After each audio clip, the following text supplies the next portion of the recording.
And it sort of grew very organically out of the fact that I am both a visual artist and a librarian. So I began collecting books that I found visually interesting to use to reference, to harvest material from for artwork that I was making.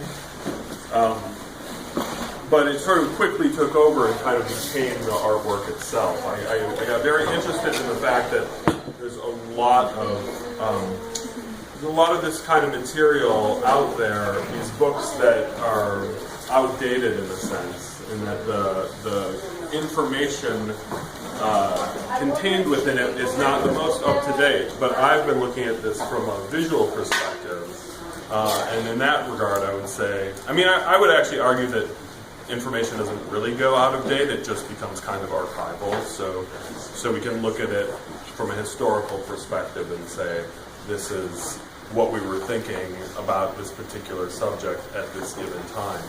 But for me, the real focus has always been on the images themselves, and so what I am looking for when I'm collecting is the sort of the types of images and the variety and the number of images in any given book. So I think of it as kind of a visual resource collection where the images remain embedded in their original books, their original context.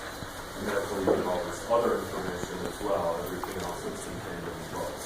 But the idea behind it was to turn it into a publicly accessible library that anyone could come to and use sort of however they wanted to. It's not a lending library. I don't have the capacity to lend things out, but I have scanners here and I have a photocopier, and so I encourage people to make appointments, come in, and they are able to capture information that way. So.